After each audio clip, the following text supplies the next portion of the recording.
Si je résume un peu ce que nous avons vu depuis lundi. Depuis lundi après-midi, on a vu que mettre Dieu au cœur de nos projets, de nos expériences, de la connaissance que nous avons de la vie, de l'autre, de lui, heu, c'est très important. Mardi, on a vu comment prendre conscience de ce qui ne va pas dans nos vies et notamment en l'écrivant sur un papier, mardi matin et mardi après-midi, comment faire s'estomper ces choses. Il faudra qu'on, prenne un peu le temps, demain après-midi d'en reparler et de voir ce que vous en avez retenu. Heu, Ce matin, on a vu spécialement comment construire son bonheur et je le résumerai assez simplement, dans le fait de vous savez, il y a 3 rangs dans la case des états d'âme. Celui du haut, c'est pour les relations.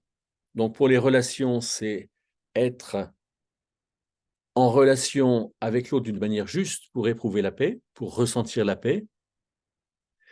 Et sur la colonne de droite, c'est être en relation avec l'autre en l'appréciant, pour ressentir l'amour. Par rapport à ce que je fais, sur le rang du milieu, sur la colonne de gauche, c'est bien discerner la volonté de Dieu et collaborer avec lui pour en être satisfait. Sur la colonne de droite, c'est apprécier ce que je fais parce que je le fais librement et ressentir du plaisir. Je le reformule, trouver la paix, trouver l'amour, trouver la satisfaction, trouver le plaisir. Et dernier rang, troisième rang, par rapport à comment je vis les choses, c'est être serein parce que Dieu est souverain. Et ça aussi, il faut travailler à trouver la sérénité. Hein. Et Ésaïe 30, verset 15, c'est dans la tranquillité et la confiance que sera votre force. Et puis, colonne de droite, par rapport aux circonstances, c'est comprendre que Dieu construit quelque chose et que ça a de la valeur. Et c'est ça, trouver la joie. C'est estimer les choses comme une joie, nous dit Jacques 1, verset 2. Et donc, c'est ça, construire son bonheur. Mais construire son bonheur, on ne peut absolument pas le proposer à un souffrant qui est en crise. Le souffrant qui est en crise, il faut le sécuriser. Et vous voyez, aujourd'hui, j'avais une personne dont le mari est parti il y a quelques jours et il la laisse avec les enfants, sans rien dire, et tout est dans l'incertitude. Vous n'allez pas lui apprendre à construire son bonheur. Non, il faut gérer la crise. C'est ça qu'on va voir dans ces moments. Et voilà quelques idées pour montrer comment peut être cette personne en crise. D'abord, maladie grave, rupture amoureuse, licenciement, excommunication de l'Église, deuil. Quand on vient d'enterrer quelqu'un, on est en crise et on peut se faire voler la voiture, se faire cambrioler. Il y a un moment où voilà, le souffrant manque totalement de recul. Il y a des problèmes émotionnels, etc. Il y a des choix, en fait. Hein. Quand on est en deuil, on a 6 mois pour faire les papiers pour le décès. Et c'est là où ces choix sont importants. Et si en plus de ça, ceux qui l'entourent le délaissent, voilà, il peut s'appuyer sur les médicaments, mais quand même, ils ont des effets secondaires ou bien ils ont des effets variables. Hein. Un jour, ça peut bien marcher, et après, on peut avoir besoin de quelque chose de plus fort, etc. Et donc, le souffrant qui est en crise, eh bien, il vaut mieux qu'il soit aidé par la famille, par des associations, par la police quand il y a de la violence, par l'Église, les services sociaux, etc. Voilà un ensemble de choses qui nous permettent d'imaginer, en fait, quand quelqu'un est en crise et de voir comment est-ce qu'on peut être à côté. Heu, Quelque part, cette présentation va nous mettre en chemin, à nous, dans l'accompagnement ou bien à ceux qui, sont en crise et qui réfléchissent et qui verront cette vidéo notamment, comment est-ce qu'ils peuvent mieux se comporter, envisager leur vie de chaque jour, en réfléchissant un petit peu à ça. Alors, qu'est-ce que c'est la crise? Rassurez-vous, je ne connais pas tout ça par cœur. Mais ça m'arrive souvent de dire, je pense aux personnes que j'ai eues dans la semaine, que sa femme a quitté récemment. Je lui dis, est-ce que tu dors bien? L'autre, que sa femme a aussi quitté, mais ça fait déjà 1 an. Et je lui dis: «Est-ce que tu fais encore des cauchemars?» pour, vérifier. Là, il est plus en crise, mais quelque part, il a accepté le divorce et donc il a mené son deuil, mais maintenant, que là, il est en quelque part en fin de crise. Il faut vérifier un peu tout ça. Un troisième que sa femme a quitté, j'ai un petit peu, que ça en ce moment, heu et je dirais qu'il ne peut pas tout entendre, mais on essaye d'y venir quand même.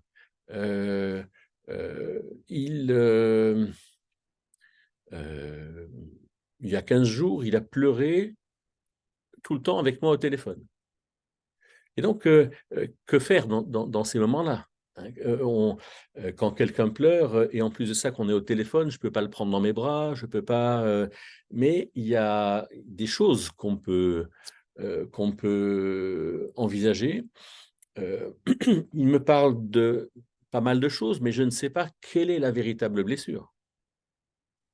Mais par contre, la première chose exprimée est importante, mais dans un sens, c'est quand même, si c'est pas la plus profonde, la première chose exprimée, c'est celle qui doit se refermer en premier. Donc c'est peut-être de ça que nous allons parler. Le souffrant ne sait pas exactement de quoi est-ce qu'il doit parler. Les expressions choc, par exemple, choisir et non subir, ou bien tout ce qui a de la valeur coûte. On en a parlé ce matin avec Étiennette, c'est elle qui l'a rappelé, ou bien, par exemple, avec Dieu, pas d'enjeu, ou bien, Dieu nous appelle à être parfaits, hein. Matthieu 5,48, soyez parfaits comme votre Père céleste est parfait. C'est Jésus qui l'a dit. Donc des expressions choc comme ça, qui permettent à la personne d'être soutenue. Je pense à une dame qui est venue me voir et qui, avait, son mari l'a quittée quand elle était enceinte du deuxième et elle a tant bien que mal élevé son premier, mais le deuxième elle l'a placé en foyer et à 13 ans, son deuxième viole son camarade de chambre et elle vient, je me souviens, elle était assise là-bas et elle me dit: «Qu'est-ce que je fais avec ça?» Et je lui ai dit, simplement comme phrase choc: «Dans la main de Dieu, tout a du sens». Et je pense que et plusieurs mois après, elle m'a dit: «Ça m'a porté cette expression choc». Alors si quelqu'un me donne un message, je ne peux pas le lire, hein, donc il vaut mieux, prendre le micro et me parler s'il y a besoin. Différence entre crise extérieure et crise intérieure, c'est-à-dire qu'on peut très bien être en crise parce qu'il y a, le chômage, un grand problème d'argent, quelque chose qui est, à régler de manière sensible et vif, pour le divorce ou pour un cancer. Mais il y a des crises intérieures, des crises d'angoisse, hein. Je me souviens d'une personne que j'ai reçue en crise d'angoisse, elle tremblait. Et donc, dans la crise d'angoisse, il y a pas grand-chose à faire. On va parler de ces choses un peu plus. L'angoisse, angustia, du latin angustia, ça veut dire resserrement. C'est-à-dire que la crise d'angoisse, c'est une crampe musculaire, une crampe, au niveau des côtes et du sternum et un resserrement qui est extrêmement impressionnant et inquiétant. Et donc, heu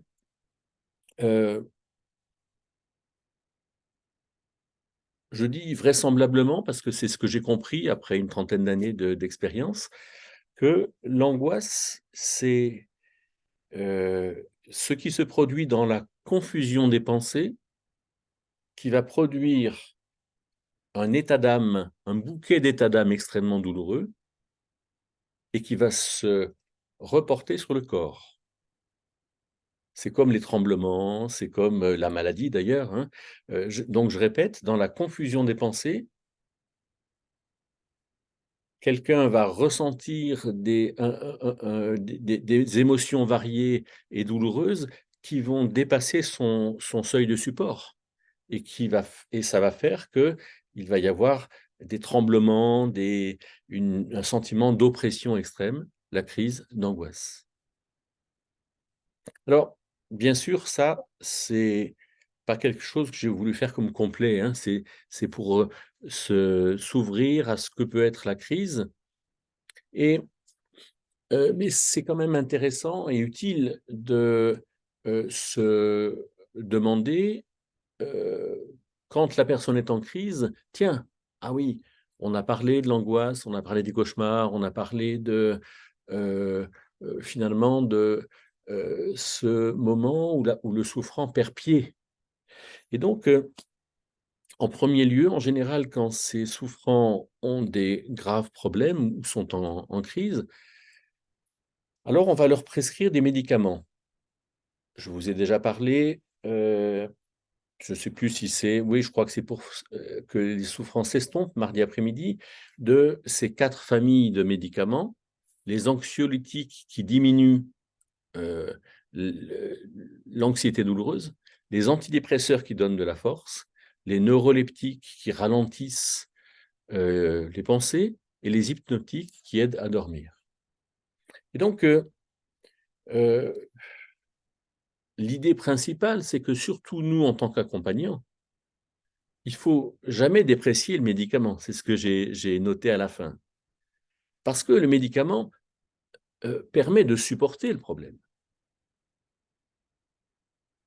et si celui qui est en crise ne prend pas son médicament, alors il supporte pas le problème, hein et moi, pour mon lumbago, j'ai bien vu que le médicament m'a permis de supporter, puisque je ne le prends plus depuis 48 heures, il m'a permis de supporter le problème et probablement de participer à la guérison, mais la guérison se fait surtout par le repos. Et donc, il faut prendre les médicaments, mais par contre, il ne faut pas compter dans le problème psychologique sur le médicament pour aller mieux, hein. Le médicament permet de supporter le problème. Ça, peut-être qu'il faudra qu'on en reparle tout à l'heure. Donc le médicament est prescrit par le seul médecin, un psychologue, voilà, il y a que le médec un psychologue ne le fera pas et donc le psychiatre pourra prescrire un médicament, mais il y a pas mal de psychiatres qui ne font pas de thérapie. Mais il y en a qui le font également et je dirais que la thérapie, a 2 problèmes, dans lesquels elle voudrait s'inscrire. Le problème de l'injustice, c'est-à-dire que la thérapie va aider le souffrant à prendre sur soi, hein, voilà, on peut faire confiance à la justice, quelque part, celui qui a mal fait aura une peine particulière, mais il y a que Dieu qui rende vraiment justice.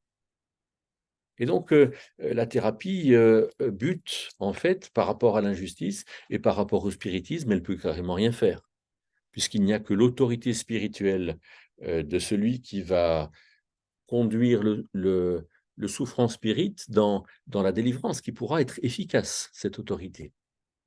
Et la thérapie a également du mal dans la dépréciation de soi.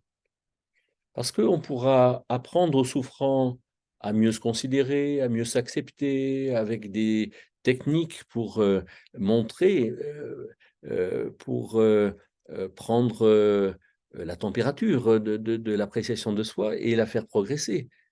Heu, mais tous ces tests de psychologie qui permettent de le faire, mais quelque part, la véritable appréciation de soi, on ne l'a que dans un face à face avec Dieu, qui nous permet de savoir à peu près absolument, heu, parce que Dieu nous aime et qu'il nous conduit, que nous valons quelque chose et que, c'est pas la peine de savoir exactement combien je vaux. Ce qu'il faut, c'est avancer dans ce que Dieu m'appelle à faire et me rendre compte que je le fais. Et que, du coup, je peux m'estimer comme utile dans la main de Dieu. Donc, dans la diapo précédente, on a vu, heu, ce qui pouvait, heu, caractériser la crise et je le dis pour vous dire comment est-ce qu'il faut, entendre, cette présentation et en faire un résumé. Quand quelqu'un est en crise, c'est que émotionnellement, il est en saturation, beaucoup d'émotions douloureuses, que physiquement, il dort pas bien, il a plus faim, donc il se passe quelque chose corporellement, que psychologiquement, deuxièmement, il perd pied et que, ensuite, il n'est pas assez aidé par les gens qui sont autour de lui. Hein, voilà comment je résumerai un peu les choses. Heu, hein, je le répète, émotionnellement et corporellement. Ensuite, il y a, heu le fait de perdre pied, le troisième point, et puis cette, heu difficulté dans le deuxième point. Le troisième point, c'est la difficulté de ne pas être aidé par ceux qui sont autour. Les médicaments, nous avons un rapport aux médicaments qui est neutre. Le médecin a prescrit un anxiolytique? Bien. J'ai eu une dame en entretien, qui a commencé par me dire, «Je suis dépressive, ma mère est dépressive et ma seconde vie est dépressive et mon, généraliste dit que c'est un terrain et que je ne m'en sortirai jamais». Donc, cette personne-là est continuellement en prise, elle a continuellement un regard, dépréciateur sur elle. Elle est, sous anxiolytique, elle a quelques antidépresseurs, un hypnotique pour l'aider à dormir et cetera. Bon, au bout d'une année scolaire, je ne lui ai jamais parlé ni de ces médicaments, ni de ce que pourrait être la dépression. Mais au bout d'une année scolaire, elle m'a dit sans que je lui pose la question: «Je comprends que je ne suis pas dépressive». Et donc, c'est ça la gestion des médicaments, laisser aux médecins faire leur travail avec les médicaments, mais moi, prendre conscience des éléments de crise pour pouvoir en faire quelque chose, c'est ce qu'on va voir par la suite. J'ai parlé tout à l'heure de la première blessure. Par exemple, la l une des personnes dont je vous ai parlé tout à l'heure peut me dire comme première blessure, je pense à 2 hommes qui ont un comportement très différent. Le premier, il est abasourdi et perdu parce que sa femme est partie. Le second, il est extrêmement triste pour sa femme, parce qu'il sait qu'elle a tort. Donc, les blessures sont très différentes. Mais pour le premier, son grand problème, c'est la solitude, c'est-à-dire chez lui ce sentiment d'inutilité et d'incapacité parce qu'il est seul. Quelque part, c'est quelqu'un qui a une très mauvaise image de lui-même et qui s'est beaucoup appuyé sur sa femme.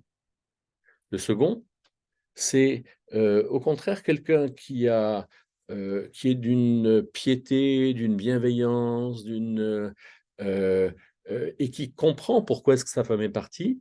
Elle est partie à cause de l'éducation extrêmement rigide que ses parents, missionnaires lui ont donnée et elle a fait sa crise d'adolescence à 35 ans et pour lui, le couteau de la plaie, c'est plutôt, qu'est-ce qu'il faut qu'il fasse?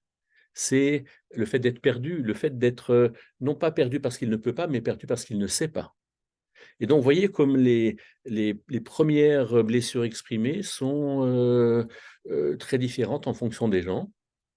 Et donc, pour faire face à cette première blessure, vous vous souvenez des 3 clés. Clé numéro un, mettre un nom sur les souffrances. Clé numéro 2, comprendre dans ces souffrances comment est-ce que le souffrance se fait souffrir. Et clé numéro 3, arrêter de se faire souffrir en faisant bien, en faisant la volonté de Dieu quelque part. Et donc, clé numéro 2, c'est le souffrant qui se fait souffrir. Et je prends l'exemple de la solitude dans ces 2 personnes que je vous ai mentionnées. La première, eh bien, elle s'estime incapable de faire face il s'estime incapable de faire face sans sa femme. Alors oui, mais c'est son estimation et donc, on va je lui dis tout de suite, qu'est-ce qu'en pense Dieu, en fait? Est-ce que tu es incapable? Et donc, que lui dise, après 1 heure, 2 heures, 3 heures, 5 heures, oui, c'est vrai que Dieu m'appelle à quelque chose, mais c'est tellement en dehors de mon projet personnel que je ne sais pas comment est-ce que je vais faire pour y arriver. Oui, mais est-ce que tu es capable? Ben oui. Et donc, quelque part, le couteau qu'il s'est planté en disant: «Depuis 25 ans qu'il est marié, je ne suis pas capable», c'est un couteau qu'il s'est planté, et quand je dis: «Ce n'est pas l'événement qui blesse», l'événement, c'est l'éducation de ses parents qui lui ont dit: «Tu n'es pas capable». Et lui qui a 50 ans, pendant, 30 ans de vie d'adulte, il s'est dit: «Je ne suis pas capable», et notamment dans toutes les choses qui touchent la famille. Ce qui fait que dans tous ses comportements avec les enfants, il ne s'est pas senti capable. Il a compensé ce manque de capacité par l'autoritarisme, par la violence, par, des colères exprimées et cetera, et je lui suggère d'enlever le couteau, en fait. Tu t'es planté le couteau de pas être capable. Qui est-ce qui te l'a appris? Ben, laisse ces gens, qui te l'ont appris. Cette mauvaise image de toi, maintenant, transforme tout ça et enlève le couteau de la plaie. C'est-à-dire que Dieu a fait de toi un être unique, et même dans ta vie et dans tes 50 années, tu as fait des choses que Dieu utilisera pour sa gloire. Tu es, toi, quelqu'un qui a de la valeur, tu as un bagage. Et donc, maintenant, enlève le couteau de la plaie, arrête de dire que tu n'es pas capable. Et enlever le couteau de la plaie, c'est remercier Dieu pour ce que Dieu a fait de lui, mais que lui l'exprime en priant avec moi tout de suite, ou bien, la prochaine fois. C'est aussi, heu dire à Dieu: «Je sais que je suis capable de faire face à ce que tu as permis qui m'arrive», et c'est, heu l'aider à, dans son langage, dans les choses qu'il dira de lui-même, qu'il arrête de dire: «Je ne suis pas capable», ou qu'il arrête de dire: «Ma vie n'est qu'un échec» ou «Je m'en veux», et cetera. Faire enlever le couteau de la plaie, ça peut se faire de 36 manières différentes, mais à nous, en fonction de ce que nous dira la personne, de de l'aider dans ses paroles, dans la préparation de sa journée, dans ses habitudes, dans ce qu'il vit. À nous de discerner, les choses et de l'aider à enlever le couteau de la plaie. On est en gestion de crise là. Donc, en gestion de crise, par exemple, il y a, beaucoup de personnes qui disent: «Je m'en veux». Je c'est de ma faute, ne me le pardonnerai jamais, c'est, quelque chose qui va trop contre l'œuvre de Dieu. Bon, là, ils sont en crise, et ce qu'ils peuvent entendre dans mes paroles ou dans mes silences, c'est: «Rien n'est trop grave pour Dieu, tout est pardonnable, heu ce que tu as mal fait peut éventuellement servir à quelque chose et doit éventuellement servir à quelque chose». Et d'ailleurs, voilà une autre expression que j'utilise assez souvent. On utilise de l'engrais pour faire pousser les tomates, et l'engrais, c'est le caca, c'est la merde. Donc quelque part, toutes les situations, scabreuses sont des situations, qui nous permettent de faire profiter ce qui est vraiment vivant. Enlever le couteau de la plaie. Alors, si voilà, je vous amène dans une réflexion sur, gérer un temps de crise. Heu, quelque part, en premier, c'est identifier les crises. En deuxième, c'est de ne pas mépriser les médicaments. Ensuite, c'est de prendre la première blessure exprimée, et de voir comment est-ce qu'on peut commencer à faire qu'elle se referme. Mais après, il y a les états d'âme, et faire s'estomper l'état d'âme douloureux. Les 2 états d'âme les plus exprimés, c'est les 2 du haut, la colère et la peur. La colère vient d'un déficit de justice, et la peur vient d'un déficit d'appréciation personnelle. J'ai peur parce que j'estime ne pas être en mesure de gérer ce qui va se passer. Euh, je relis, je lis, je relis, je relis les évangiles, mais je ne vois jamais que Jésus ait eu peur. Jésus savait ce qui allait lui arriver, savait ce qu'il allait souffrir. Et de ce fait, il a, quelque part, il a eu mal, en fait, mais je ne crois pas qu'il ait eu peur. Par contre, Jésus a été en colère et Jésus a été triste. Mon âme est triste jusqu'à la mort, dit l'Évangile. Et donc, les deux grandes familles d'état d'âme les plus donc ressenties, c'est la colère et la peur. La colère, déficit de justice. Chaque fois qu'on est injuste avec moi, ça suscite de la colère en moi. Donc, il faut apprendre à le faire s'estomper. Chaque fois que, et on le reverra tout au long des formations, chaque fois que j'ai peur, il faut apprendre à ce que ça s'estompe. Jésus a dit à ses disciples, quand il était sur la barque, pourquoi avez-vous peur?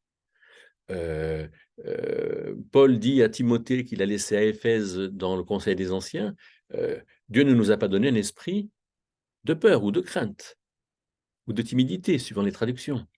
Et donc, faire s'estomper cet état d'âme, c'est tout à fait possible, il suffit de bien le comprendre. Et je vais en parler un tout petit peu, mais c'est des choses qu'on reprendra par la suite. Donc, dans la colère, je dirais, voilà, accepter d'être en colère. Mais au lieu de se laisser emporter par la colère, choisir de s'indigner. Et donc, s'indigner, c'est dire.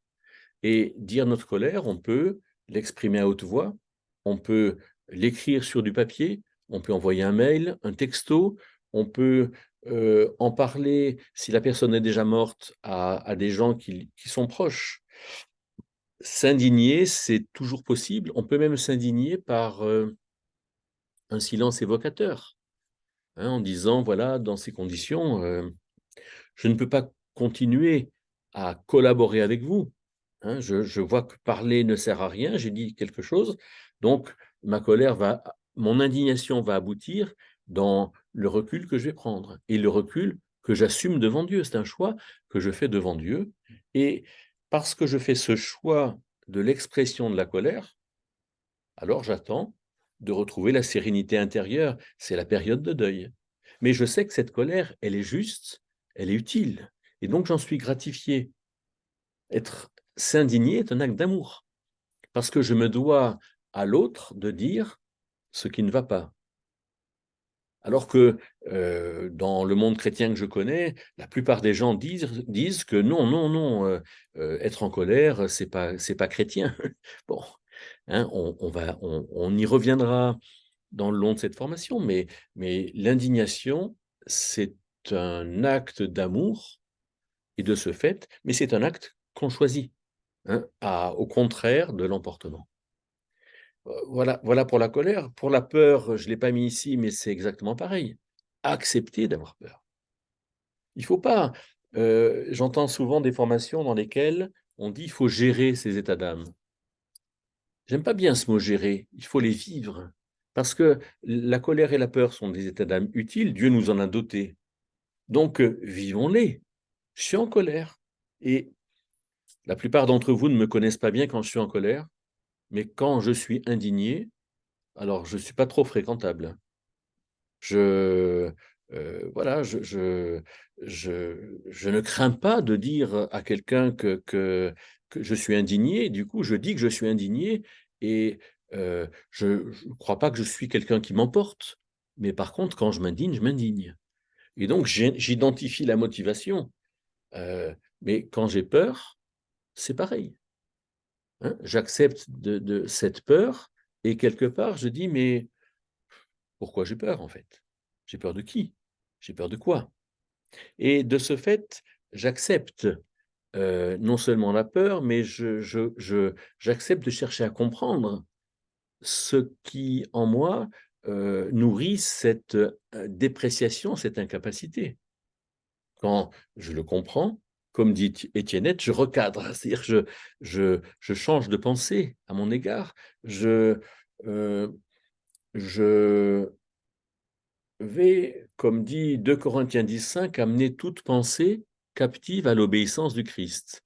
2 Corinthiens 10,5. Autrement dit, je dis, ah, moi, je dis que cette chose-là me fait peur, mais Dieu me dit qu'il n'y a aucune raison qu'elle te fasse peur. Ah, qui est-ce qui a raison? Ben, je choisis ce que Dieu dit, je l'assume devant Dieu, ce qui fait qu'aujourd'hui, hein, à mon âge, je ne pense pas avoir peur de grand-chose.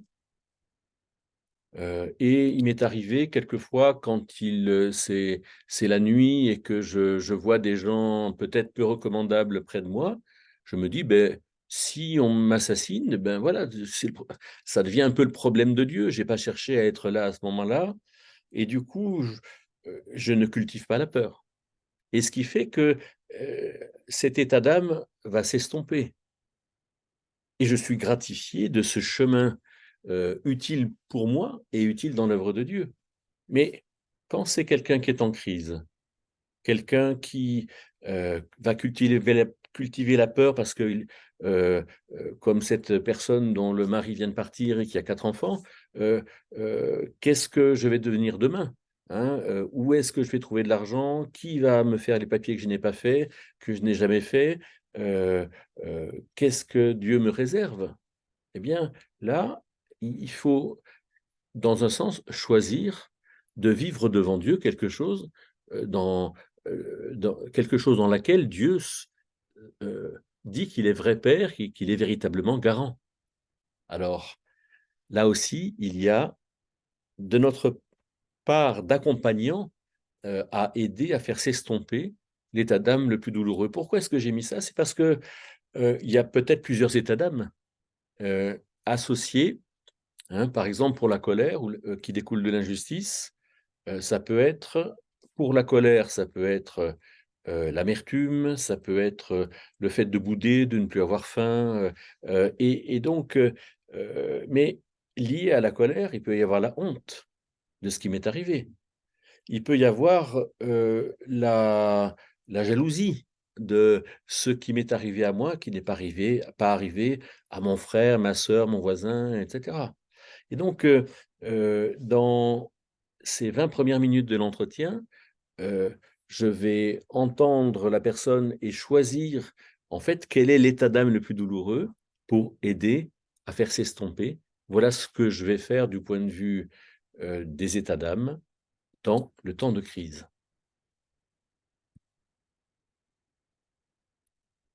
C'est assez important de retenir ça. Nous ne pouvons rien contre l'émotion qui nous envahit, mais nous pouvons ne pas l'alimenter.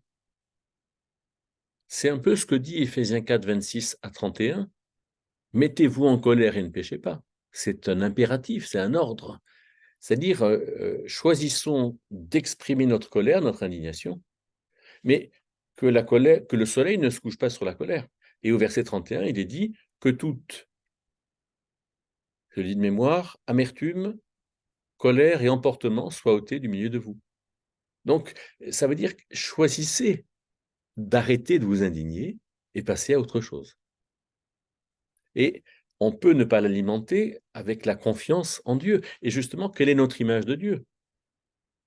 Quand je suis en colère, est-ce que je réalise à quel point Dieu est juste? Quand j'ai peur, est-ce que je réalise à quel point Dieu m'a béni? Si je le comprends pour moi, je pourrais vraiment le transmettre à quelqu'un qui est en crise. «Ah, tu me dis, mais je suis vraiment en colère contre mon mari, contre ma femme, contre le pasteur, contre» oui, mais qu'est-ce que tu penses que Dieu fait en ce moment? Est-ce que tu crois que Dieu fait quelque chose à l'égard de ces gens? Ah! Est-ce que tu penses qu'il rend justice? Eh bien, plus on va dans ce sens, plus sa colère va s'estomper parce que il a une meilleure image de Dieu et nous revenons à ce que nous avons dit lundi après-midi. Je dirais que la gestion en temps de crise, c'est vraiment tranquillement amener le souffrant à regarder la souffrance en face. Parce que, comme je l'ai mis ici, en général, le souffrant, il veut pas voir la souffrance. Je me sens nul, mais je vais, moi, apprendre le piano, la Bible ou bien la peinture, et je vais compenser le fait que je me sente nul. Je vais quelque part remplacer cette souffrance par une autre souffrance qui sera la difficulté de l'apprentissage du piano, de la peinture, pour essayer d'être admiré par les autres. Et donc, heu, quand on regarde la souffrance en face, beh, c'est beaucoup plus facile de faire qu'elle s'estompe et de faire que la crise s'estompe. Hein, dans les dysfonctionnements de couple, ce que je conseille aux couples en difficulté, c'est, que chacun des 2 écrive une dizaine de points qu'il reproche à l'autre et que pendant un mois, ils se concentrent sur ce que l'autre a dit pour que ça aille mieux. Mais uniquement ce dont ils sont responsables, qu'ils ne s'occupent pas de ce qui ne va pas chez l'autre. Et ça marche très bien ça. Parce qu'en fait, heu, la souffrance du souffrant est en général une souffrance qui est liée à des choses qu'il ne peut pas contrôler, sur lesquelles il n'a pas de levier, de possibilité. Et du coup, ça n'avance pas. Et donc, en temps de crise, faire ce tout petit travail, en fait, un petit papier avec une dizaine de choses qu'on donne à son conjoint. Dans les difficultés hiérarchiques, c'est un peu différent parce que on n'a pas la liberté avec le supérieur hiérarchique que celle qu'on a avec dans son couple. Mais on peut très bien dire au supérieur ce que nous estimons, pouvoir s'améliorer, avec un langage un peu, on va dire, d'entreprise, un peu, en tenant compte de la hiérarchie. Par rapport au poids, pardon, par rapport au corps, hein, les migraines, les poids, eh bien, peut-être faut-il, regarder en face la migraine et se dire: «Tiens, mais qu'est-ce qui se passe?» Heu, je je vois et j'ai vu pas mal de personnes, avoir des migraines, à mon sens, qui résultent de l'inquiétude qu'ils ont. D'autres qui, résultent de la surabondance d'informations et de l'excitation continuelle qui fait que ça finit par faire mal. J'ai accompagné un monsieur, qui m'a pendant une année scolaire, qui m'a beaucoup parlé de tout un tas de choses, mais à la fin de l'année scolaire, c'était par téléphone et il m'a appris qu'il faisait 140 kilos. Si je l'avais su avant, je lui aurais posé des questions.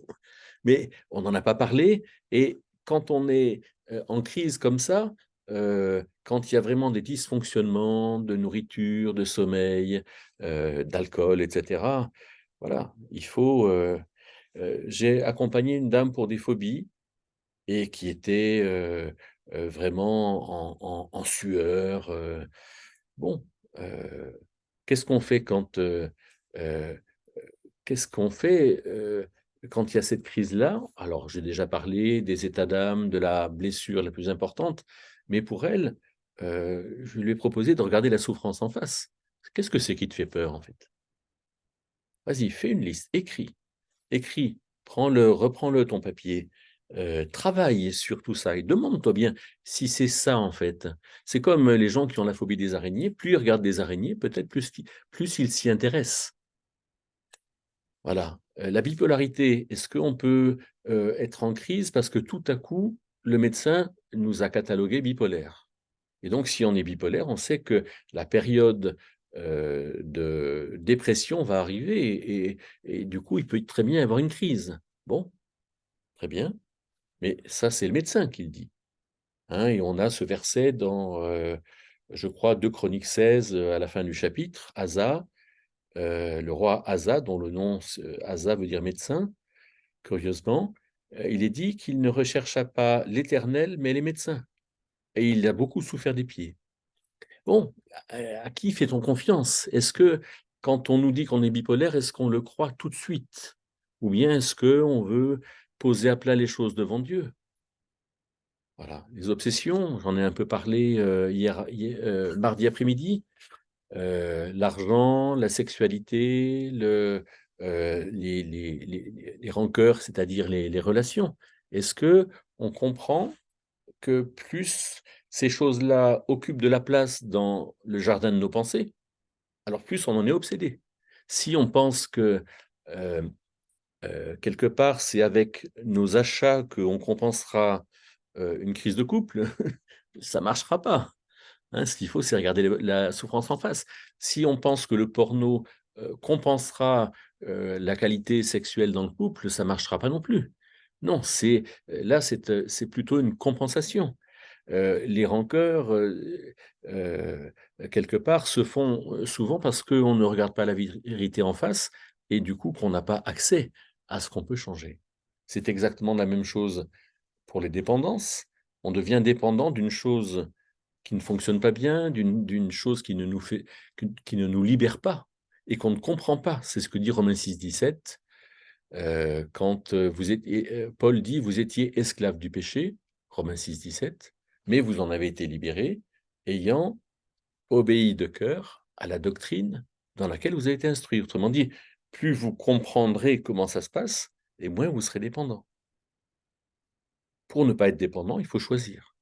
Quelqu'un qui dit: «Je ne peux pas m'empêcher de», il nourrit sa dépendance. Mais s'il dit: «Je ne peux pas m'empêcher de», c'est qu'il ne regarde pas la vérité en face. Il ne regarde pas la souffrance en face. C'est pas Dieu nous appelle à choisir. Et donc, dans toutes ces situations, hein, les églises toxiques, je ne le commente pas tellement, plus on regarde la souffrance en face, plus les manières de vivre deviennent évidentes. Et du coup, je peux, étant en crise, plus je regarde la souffrance en face, plus je travaille sur la clé numéro un.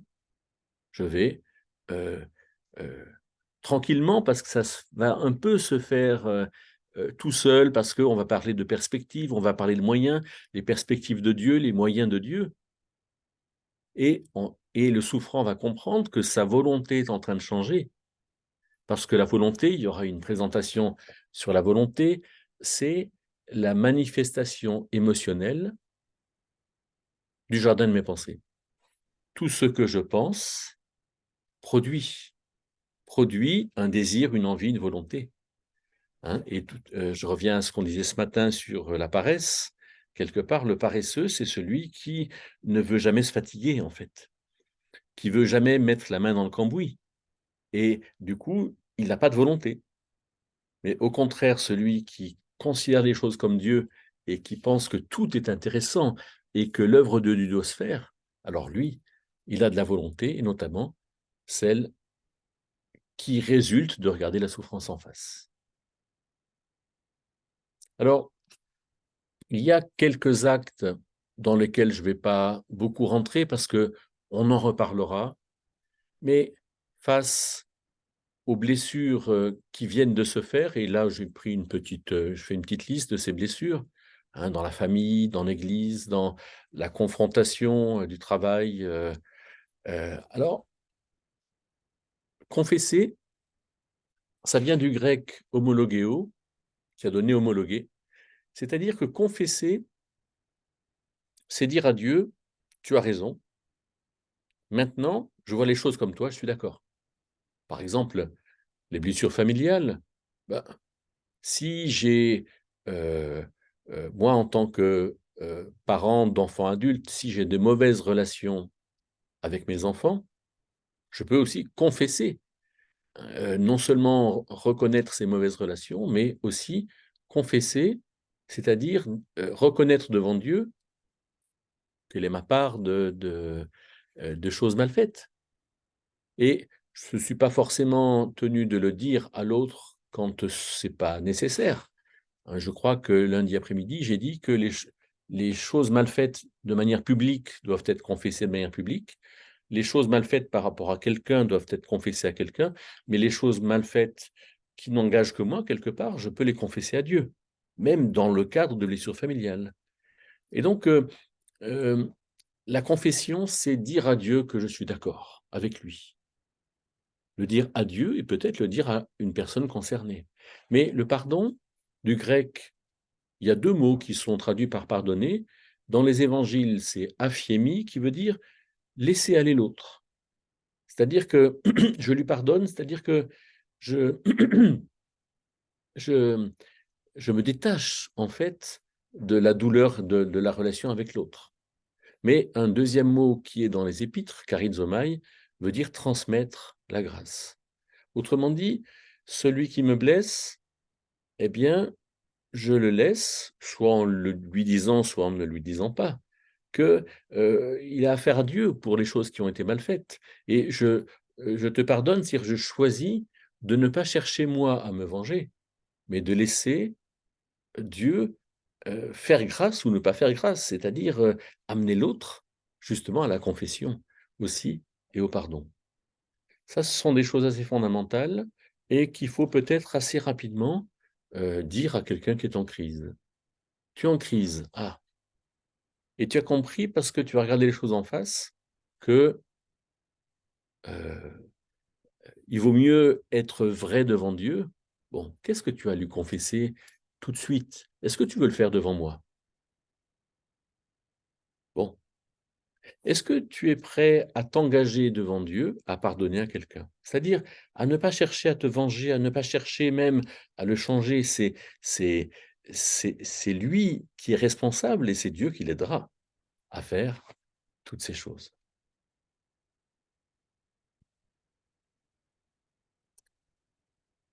On a vu donc différentes choses sur comment vivre la crise et on peut voir quand est-ce que ça va mieux. La personne nous parle moins de sa colère, les états d'âme, ou bien elle va être moins agressive, le comportement. Ou bien elle va parler d'autre chose, changement de sujet, de perspective. Ou bien elle va dire je crois que je ne suis pas libre pour le prochain rendez-vous. Ça, ce sont des bons indicateurs. Il ne faut pas que nous, on s'en sente atteint, touché. Au contraire, il faut s'en réjouir. Et euh, les signes de l'aller mieux, c'est quand la personne fait bien. Si la personne vous dit je pense que je vais mieux, il faut prendre le temps de vérifier qu'effectivement ça va mieux. Comment ça se passe à la maison, comment ça se passe dans son travail, dans ton travail, dans ta vie de couple, dans ta vie de famille, dans la vie de l'église, etc. Hein, ces gens avec qui ça allait pas bien, est-ce que tu vis un retour à la relation? Est-ce que tu as plus de facilité dans la relation? Et puis, l'équilibre action-relation, c'est-à-dire est-ce que tu arrêtes de te réfugier dans l'action? Parce que tu es tellement en colère contre quelqu'un que tu vas à la maison, tu vas passer le balai, faire la vaisselle, aller faire les courses pour éviter la personne. Alors ça, ce sont des signes quelque part de crise et on peut aussi voir les signes de l'aller mieux. Voilà en quelques voilà une idée un petit peu générale de tout cela et on va une fois que j'aurai arrêté